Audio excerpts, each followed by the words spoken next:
धम्मं नमामि संघं नमामि बुद्धं नमामि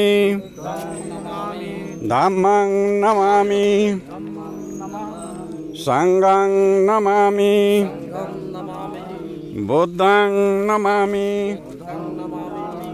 नमस्कार, मैं गोविंद कुशवाहा। आप देख रहे हैं बुद्धा एक्सप्रेस न्यूज़। अभी हम महाराजगंज जनपद के महात्मा बुद्ध के स्तूप पर हैं, जहां हमारे साथ महंते बैठे हैं और ये लगातार और हमारे साथ भी हैं। हाँ सर, क्या नाम है आपका? हमारा नाम गामा प्रसाद है। मैं इस स्थल का संरक्षक के रूप में काम कर रहा हूँ और यहीं चौक बाज़ार का रहने वाला हूँ। अभी वर्तमान समय में यहाँ पर श्रामणेर प्रशिक्षण केंद्र प्रशिक्षण चल रहा है, जो 6 दिसंबर को संपन्न होगा और उसी दिन यहाँ पर एक मेला का आयोजन भी किया गया है।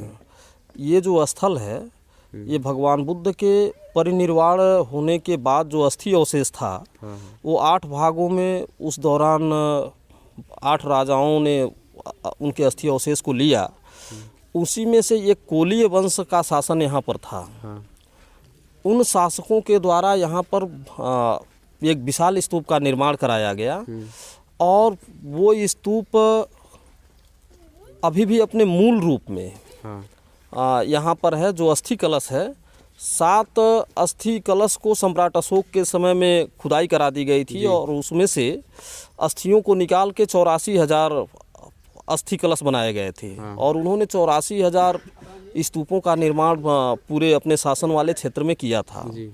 लेकिन यहाँ पर जो अस्थि कलश रखा गया था, उसकी खुदाई कराने के लिए जब वो आए तो कोलीय शासकों ने और यहाँ की प्रजा ने चारों तरफ से स्तूप को घेर लिया और वो कहे कि आप सबकी हत्या करके ही आप इस स्तूप को आप खोद सकते हैं। लगभग 15 दिनों तक सम्राट अशोक के सैनिकों ने यहाँ कोशिश किया, पब्लिक यहाँ से नहीं हटी। तो उन्होंने ये मान लिया कि इसको हमको खुदाई नहीं कराना चाहिए। यहाँ पर उनका मूल अस्थि कलश आज भी मौजूद है। जब इतिहासकारों ने ह्वेनसांग और फाहियान के मैप के जरिए और उनके अध्ययन के द्वारा ये पाया कि ये यहाँ कहीं हो सकता है, तो जंगल में वो लोग धीरे धीरे करके आए और उन लोगों ने देखा कि यहाँ पर जो ह्वेनसांग ने वर्णन किया था वो सारे साक्ष्य मौजूद हैं और मूल रामग्राम यही है। उसके बाद यहाँ पर कई बुकें लिखी गईं और उसी के बाद महाराजगंज में एक एसपी पोस्ट हुए विजय कुमार साहब, और वो अपने समय में यहाँ पर थोड़ा सा ऊपर आप देखेंगे हल्का सा गड्ढा हो गया है, वो थोड़ी सी खुदाई कराए और जो अवशेष मिले वो महाराजगंज डिग्री कॉलेज में संरक्षित किए गए हैं। अब भारत सरकार और उत्तर प्रदेश की टीमें 2 बार जो खुदाई वाली जो टीम है उत्खनन की, वो यहाँ पर आई थी। हर टीम के साथ मैं यहाँ था।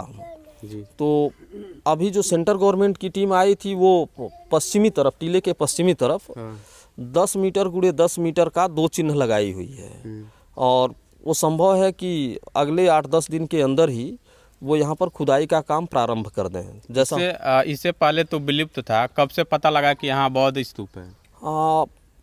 इसकी जानकारी काफ़ी पहले हो गई थी। पहले लोग यहाँ इस स्थल को भी हिंदूकरण करना चाहे थे, कन्हैया बाबा के नाम से इस स्थल को घोषित कर दिए थे और यहाँ पर कीर्तन वगैरह होने लगा था।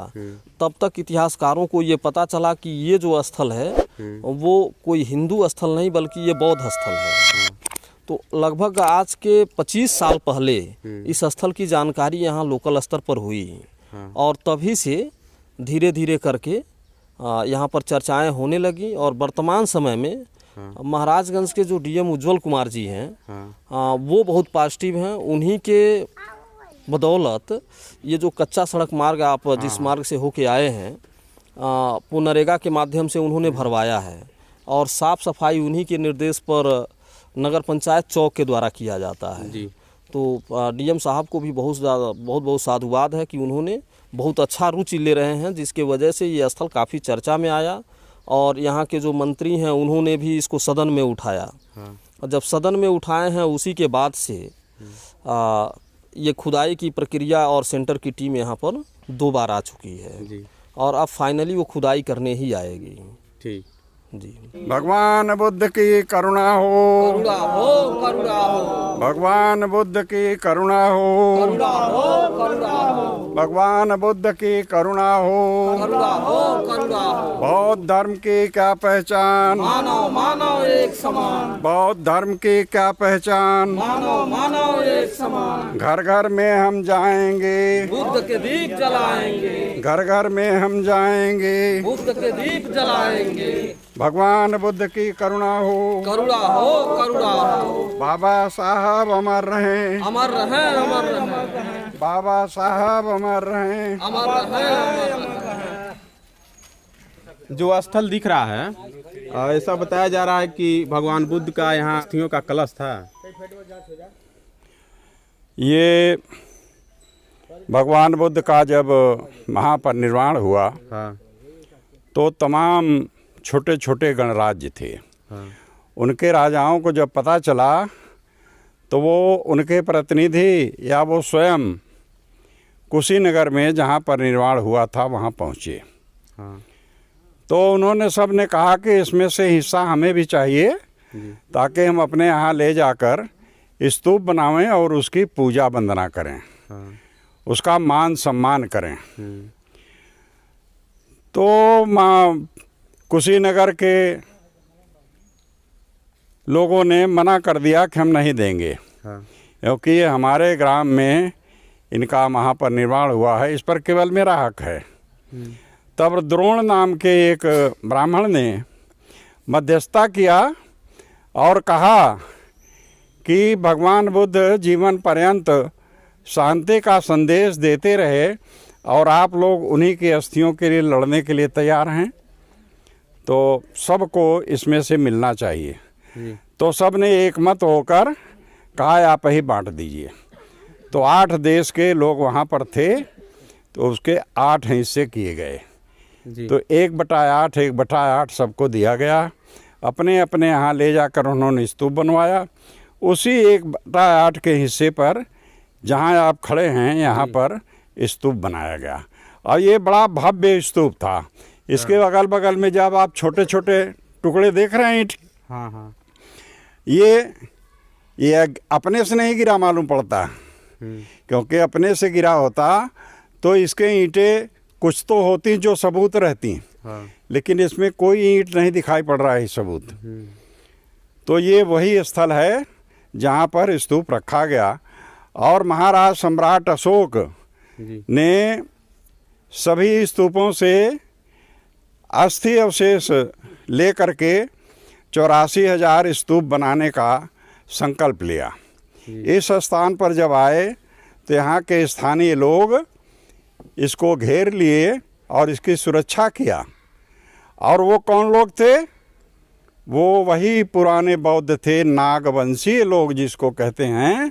वो नागवंशी लोग बौद्ध धर्म को मानते थे, उन्होंने इसकी सुरक्षा की और इसमें से इसको काटने नहीं दिया और इसमें से अवशेष नहीं निकालने दिया। आज भी इस स्थान की ये मांग है कि इसकी खुदाई कराई जाए पुरातत्व विभाग द्वारा और असलियत निकले कि वास्तव में ये जगह भगवान बुद्ध की है या नहीं। हम जबरदस्ती नहीं कह रहे हैं, हम तो ऐतिहासिक साक्ष्यों के आधार पर कह रहे हैं। यहाँ पर चाइना के जो बौद्ध भिक्षु थे वेनसांग और फायान बहुत दिन तक भारतवर्ष में रहे और सभी बौद्ध स्थलों का उन्होंने अपनी डायरी में वर्णन किया। उस डायरी में यहाँ का वर्णन मिलता है जिसके आधार पर इस स्थान की खोज की गई। तो ये वही स्थल है जिसमें 1/8 हिस्से में किया गया। अभी एक यहीं के स्थानीय रामचरण जी हैं, उन्होंने मुझको रास्ते में बताया चलते चलते कि यहाँ पर थोड़ी सी खुदाई हुई थी। भगवान बुद्ध की एक प्रतिमा बड़ी थोड़ी निकली थी और 6-7 प्रतिमाएं छोटी छोटी निकली थी। तो गाड़ी जो आई थी ले जाने के लिए उन मूर्तियों को लादने वालों में रामचरण जी भी एक हैं। और यहाँ पर मौजूद कहाँ रखा गया है? महाराजगंज डिग्री कॉलेज में रखा गया है, ऐसा बताया गया। और ऐसा ही बताया जा रहा है कि इसके अगल बगल पोखरा भी थे। इसके अगल बगल 7 पोखरा हैं जी। अलग अलग नामों से, वो सब जाने जाते हैं। अभी भी आपके अभी भी हैं, आज भी हैं। एक पोखरा तो यहीं पर है सामने, एक पोखरा इधर है, एक पोखरा इधर है, एक इधर है। तो वो अभी आज की तारीख में भी वो 7 पोखरा हैं। 7 के नाम मुझे नहीं मालूम है, यहाँ के स्थानीय लोगों से या रामचरण जी अभी बता रहे थे, वो बता सकते हैं पोखरा के नाम। जी। कहिए तो रामचरण जी को बुला दूँ। अभी जल्दी ही भूमि जो है जी। एसडीएम फरिंदा ने सर्वे किया है, जो नायब तहसीलदार और लेखपाल को लेकर के। तो सभी वो 7 पोखरा वर्तमान में चिन्हित कर लिए गए हैं, जो पास ही में हैं। जी। ये किधर ही है, जैसे यहीं देख ही रहे हैं, ये सामने है, इधर है, इधर है। 7 पोखरा अभी भी मौजूद है। और भूमि का वो जो इसको सुरक्षित करने की बात है, शासन ने उसको भी उसका सीमांकन कराना